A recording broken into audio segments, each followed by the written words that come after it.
Bem-vindo à Corte, é um prazer revê-lo. Com a palavra para a sustentação oral. Muito obrigado, senhor presidente.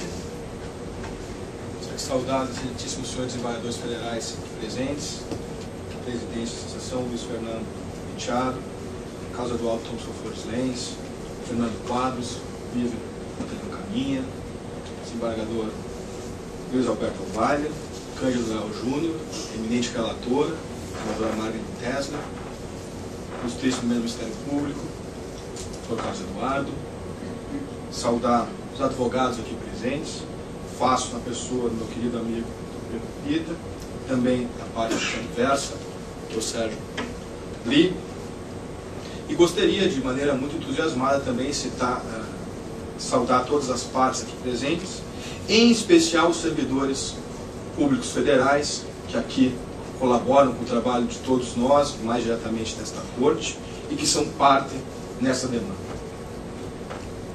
Em raras oportunidades, podemos achar um caso que vai incidir sobre o conceito de direito. E mais do que isso, além de incidir sobre o conceito de direito, incide sobre a maneira pela qual o direito se articula em um Estado federal. O caso, ora julgado nesta ação decisória, desses embargos infringentes, ele proporciona que a parte embargante venha aqui defender uma concepção a propósito do direito.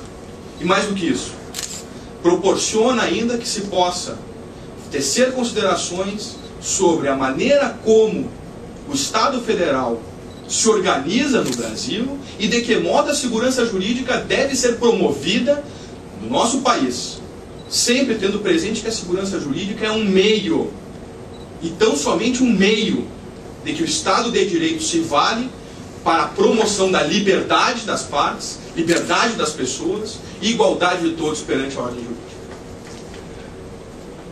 Como é sabido, foi já examinado por Vossa Excelência, tenho certeza, o que nós temos aqui é o tratamento de uma gratificação judiciária dos servidores do Senado Federal de Santa Catarina, matéria que foi debatida amplamente pelo Judiciário Federal entre a década de 90 e 2000, e que o sindicato, ora embargante, saiu vencedor, inclusive com pronunciamento do Supremo Tribunal Federal, entendendo que a discussão era uma discussão de índole federal e que, portanto, não havia nenhum pronunciamento a ser feito pelo Supremo Tribunal Federal.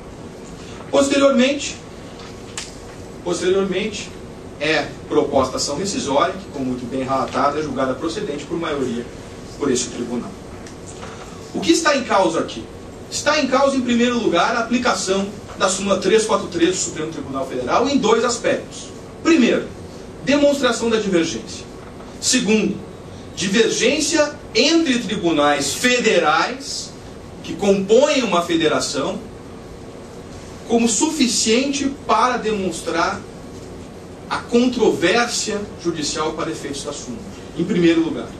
E, em segundo lugar, o problema de saber se a súmula 343 deve ou não ser superada em matéria de legislação federal.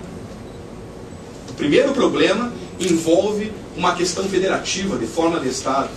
E o segundo problema envolve uma questão ligada à natureza do direito, especificamente à natureza do direito, como algo ligado a uma lógica argumentativa e a maneira pela qual a segurança jurídica deve ser promovida nesses termos.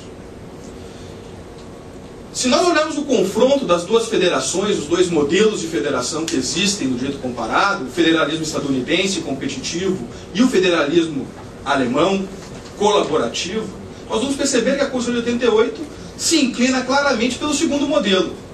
E mesmo que se inclinasse pelo primeiro modelo, é certo que jamais se pode entender que em uma federação, tribunais federados podem compreender o significado do direito de maneira diferente. O Poder Judiciário, que também é uno, deve dar uma única resposta ao jurisdicionado sincronicamente no tempo.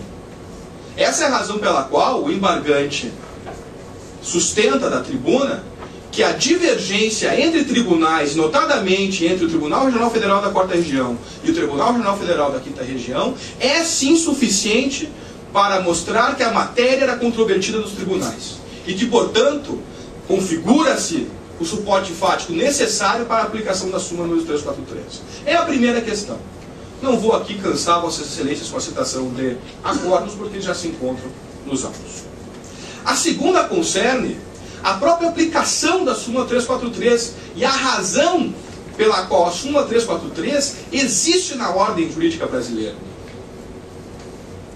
A partir do momento que nós percebemos, que a interpretação do direito é uma interpretação reconstrutiva e, portanto, a descreve sentido a texto e a elementos não textuais da ordem jurídica, e que, portanto, a tarefa do juiz é uma tarefa que acrescenta juridicidade e não simplesmente declara normas, jus bus de la loi, do século XIX, nós superamos esta visão, nós percebemos que o conceito de direito é um conceito dinâmico e argumentativo, e que, portanto, as decisões individuais tomadas em processos individuais e sobre as quais se forma a coisa julgada, elas representam comandos de orientação que devem ser levados em consideração por toda ordem jurídica.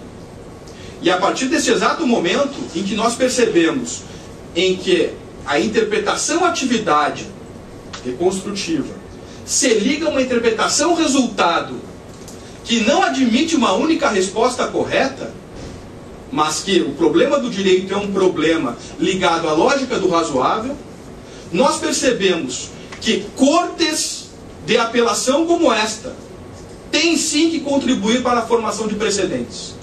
E é natural que durante algum período exista divergência jurisprudencial, a fim de que ao final as cortes de vértice possam formar o precedente.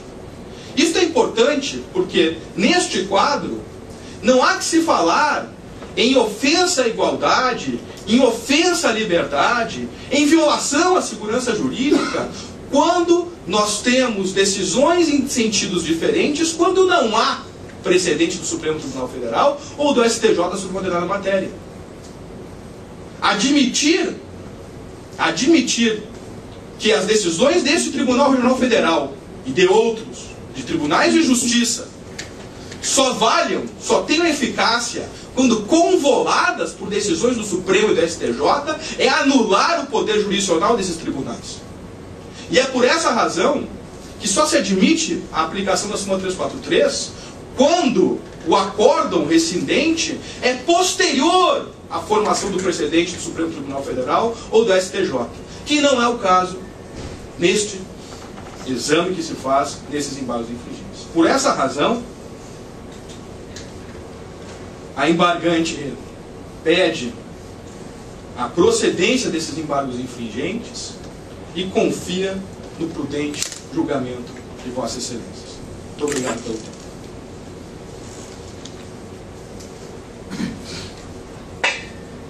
Doutor Sérgio.